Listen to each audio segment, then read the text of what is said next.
من قول ربنا كذا رسوله وقول أهل العلم من أصوله وما عداه من كلام يجتنب جميعه مما يخل بالأداب واحترزوا النقل عن المجهول. Asy-Sya'bi rahimahullah ta'ala itu ulama besar sekali, Amir bin Syarahil. Asy-Sya'bi ini ulama luar biasa, ini tabi'in. Dulu di masa dulu ini kebiasaan di zaman tabi'in itu kalau ada sahabat tabi'in pasti gak berani ngomong, Pak. Ada sahabat Nabi, sudah pernah ketemu Rasul langsung, kita siapa? Kita gak pernah bertemu Nabi gitu ya. Beda dengan Asy-Sya'bi. Ada banyak sahabat, tapi Asy-Sya'bi itu punya majelis ilmu sendiri. Saking kokohnya ilmu Asy-Sya'bi. Asy-Sya'bi begitu kuat ilmunya. Asy-Sya'bi itu ulama yang ahli di berbagai bidang ilmu. Saya tunjukkan keahlian beliau. Saya tunjukkan untuk melihat keahlian ilmu beliau, ditunjukkan dengan ilmu yang beliau tidak ahli. Karena beliau mengatakan ilmu yang saya tidak terlalu fokus, saya nggak konsentrasi lah belajarnya, karena saya bukan kesana kesenangan saya, yaitu ilmu syair. Jadi ilmu syair itu termasuk ilmu yang beliau tidak fokus. Jadi beliau bilang kalau syair saya nggak terlalu. Tapi kata beliau, kalau Anda mau, akan saya bacakan syair sebulan penuh lamanya tanpa saya mengulang satu bait pun. Sebulan penuh saya bacakan syair tanpa saya ulang. Itu ilmu yang dia tidak ahli. Karenanya membuat kagum masyarakat luar biasa.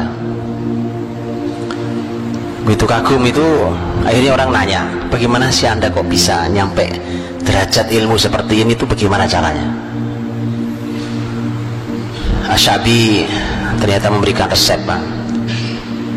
Dikasih resepnya. Ini resep bagaimana biar hasil pendidikan itu seperti Asy-Sya'bi.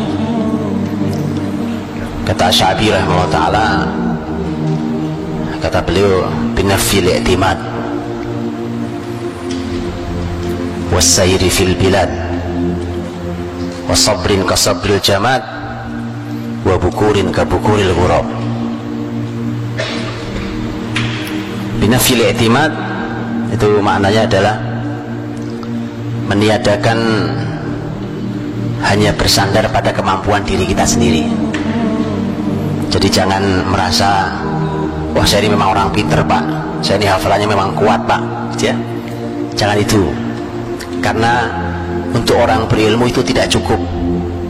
Berapa banyak orang hafalannya kuat ya, tapi tidak punya ilmu yang cukup. Karenanya jangan bersandar pada kemampuan diri sendiri. Maksudnya minta tolong sama Allah, biar dimudahkan Allah. Biar dimudahkan Allah. Sahabat yang meriwayatkan hadis paling banyak Abu Hurairah radhiyallahu anhu. Abu Hurairah 5374 riwayat hadis dari Abu Hurairah, jalur Abu Hurairah. Abu Hurairah itu kan bukan orang yang hafalannya kuat aslinya, tapi kenapa dia menjadi perawi hadis terbanyak 5374? Ada di antara kita yang hafal 5000 hadis? 55 ya, 5 bukan 5000, 5. Ambil angka depannya saja 5 kan, 53745 saja.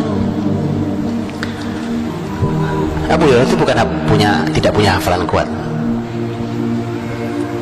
Karena itu dia datang ke Rasulullah SAW, sadar, saya kok hari ini belajar lupa besok. Ya kalau itu kan kita banget ya, makanya saya ceritakan yang kita banget ya. Saya nggak ceritakan yang aneh-aneh, yang susah jangkaunya. Datang ke Rasulullah SAW, ya Rasulullah, saya ini kok belajar ilmu kepadamu, hari ini aku hafal, besok aku lupa, cepat banget lupanya. Nabi SAW mengatakan, buka sorbanmu. Sorbannya beliau pakai sorban, buka buka sorban, gelar di sini, digelar di hadapan Rasul. Sorbannya didoakan Nabi, Pak. Kata Nabi pakai lagi, dipakai lagi. Kemudian Abu Hurairah setelah itu memberikan kesaksian, demi Allah, setelah itu apapun yang aku dengar dari Rasul tidak pernah aku lupakan. Ya dah? Itu hebatnya, Pak. Jadi jangan bersandar dengan kemampuan diri sendiri, terbatas kemampuan kita itu. Binafil i'timad, bersandar pada Allah SWT. Minta doanya orang soleh, apalagi guru, terutama minta doanya guru. Lah guru kok dicaci maki, guru kok dibully, gimana ceritanya generasi mau kokoh? Gimana? Guru itu Masya Allah diminta barokahnya. Dan begitulah para sahabat dan antar sahabat, begitulah sahabat dan tabi'in. Bagaimana murid dengan guru berinteraksi. Jadi meminta doanya, meminta barokahnya, ya. Subhanallah. Binafil i'timad wasayri fil bilad, kata Sya'bi. Kunci kedua itu Anda harus keliling negeri, keliling negeri-negeri. Belajar dengan keliling negeri-negeri itu hanya generasi kokoh yang bisa, Pak. Hanya generasi kuat saja yang punya kesabaran itu. Di mana ada ahli ilmu didatangi, duduk belajar di sana. Imam Syafi'i itu kan berangkat 500 kilo dari Mekah ke Madinah di usia masih cukup kecil. Dia dengan kesabaran 500 kilo perjalanan itu. 500 kilo itu dari sini kemana? Jogja. Boleh kita coba naik kuda, ya kan? 500 kilo. Ini supaya kita tahu, merasakan sekokoh apa sih kita. Oh, kita mobil AC, pesawat asing, malas belajarnya. Apa ini generasi ini? Atau lihat itu, subhanallah, naik kuda, naik unta 500 kilo karena pusat ilmu saat itu ada di Madinah. Salah satunya di Imam Malik, Imam Darul Hijrah. Sampai di sana minta belajar ke beliau. Begitu diterima jadi murid, karena awalnya nggak diterima jadi murid sebenarnya, karena Imam Malik itu termasuk yang tidak menerima murid kecil. Beliau termasuk yang tidak mau menerima murid kecil. Beliau punya alasan sendiri untuk hal itu. Tapi begitu ketemu Syafi'i kecil, bilang, inni ra'aitu nuran fi qalbik fala tudfi'hu bi ma'siyatillah. Aku lihat ada cahaya di hatimu, nak. Sakti sekali ya, Pak.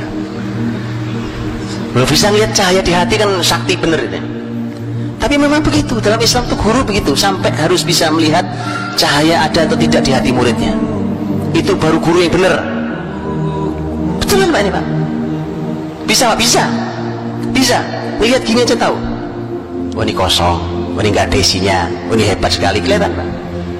Lihat, belum ngomong, pertemuan pertama kok, ngelamar jadi murid. Aku lihat ada cahaya di hatimu. Gimana caranya? Nah, itu lain cerita kita bicara. Aku lihat ada cahaya di hatimu, maka jangan kau padamkan dengan maksiat pada Allah. Pesan pertama kali itu. Imam Syafi'i belajar pada Imam Malik, tidak meninggalkan Madinah kecuali setelah Imam Malik meninggal. Kokoh sekali, duduk berlama-lama di majelis ilmu, di mana kebaikan di sana didatangi, keliling, habis itu keliling lagi nanti negeri-negeri lain, keliling. Begitu. Jadi Bapak Ibu tahu sekarang salah satu penyebab kenapa generasi tidak kokoh, bapak ibunya. Anaknya mau nyantri, ya Allah, mau nyantri loh, Pak. Enggak, bukan mau mati, mau nyantri. Dipegangi buntutnya, ditangisi tiap hari, Pak. Nangis boleh, bukan nggak boleh. Namanya orang tua rindu, ya kan? Boleh, Pak. Nangis aja, nggak apa-apa. Nangis aja yang sering, nggak masalah. Cuma masalah lepas dia. Bismillah, berangkat, nak. Nggak apa-apa. Ibu, bapak nangis itu urusan biasa, nggak apa-apa. Berangkat. Bismillah, tuntut ilmu. Begitu. Bukan cuma dikekepi di rumah gitu. Jadi Bapak Ibu tahu, tidak kokohnya generasi penyebabnya kita. Lepas dia, bismillah, pergi, nak. Syafi'i kecil umur berapa saat itu? Masih kecil, Pak. Karena Syafi'i kecil itu baru bertemu Imam Malik setelah dia menghafal kitab Muwatta. Syafi'i menghafal Muwatta umur 10 tahun. Muwatta itu 7.000 riwayat hadis. Itu, Pak. Ini generasi kokoh nih namanya, ya kan? dikasih ini hafal, nih hadis hafal gitu. Asy-Sya'bi memberikan resep keliling, as-sair fil bilad, keliling di negeri-negeri kalau mau punya ilmu kokoh seperti saya, kata Asy-Sya'bi. Wa sabrin ka sabril jamad, kunci ketiga Asy-Sya'bi, yang sabar seperti sabarnya benda mati. Ini kalimatnya luar biasa, Pak. Ini benda mati nih, meja nih. Kalau saya tidur di meja ini, Pak, saya duduk di atas kursi ini, yang bosan kursi apa saya? Saya yang bosan, Pak. Benda mati tidak pernah mengeluh bosan, tidak mengeluh capek. Ya begini aja tuh kursi saya duduki, mau ngapain bosan saya, Pak? Yang capek saya. Kata Asy-Sya'bi, yang sabar, sabr ka sabril jamad, yang sabar itu sabarnya benda mati. Itu luar biasa kalau punya anak kayak gitu tuh, Pak. Sabar. Yang membuat tidak sabar juga kita yang ngajari, Pak. Makanya lihat bagaimana hasilnya Asy-Sya'bi rahimahullah. Keempat, Asy-Sya'bi mengatakan wa bukur ka bukuril ghurab. Kata bukur itu artinya pagi-pagi sekali, pagi-pagi sekali. Bisa maknanya memang waktu pagi sekali, atau maknanya adalah cepat, cekatan. Kabukuril ghurab, seperti elang, burung elang yang cekatan, cepat. Kalau bahasa kita jangan lelet, kelemar lambat. Nah, cepat, cekatan. Itu subhanallah. Ini saya gambarkan dulu tentang generasi kokoh di zaman Islam, coba. Jadi ihris ala ma yanfa'u, bersemangatlah pada semua yang memberikan manfaat bagimu. Di mana ada manfaat, datangi manfaat itu untuk dunia akhirat kita. Jangan pernah bermalas-malasan. Untuk bisa semua itu, kata Nabi, wasta'in billah, minta tolong sama Allah. Namanya manusia, Pak, kadang ketemu malasnya. Nabi juga berkata itu, Nabi juga menyampaikan itu. Karena setiap manusia ini ada sisi fatrohnya. Fatroh itu sisi futur, kadang-kadang lagi malas. Makanya wasta'in billah, minta tolong sama Allah.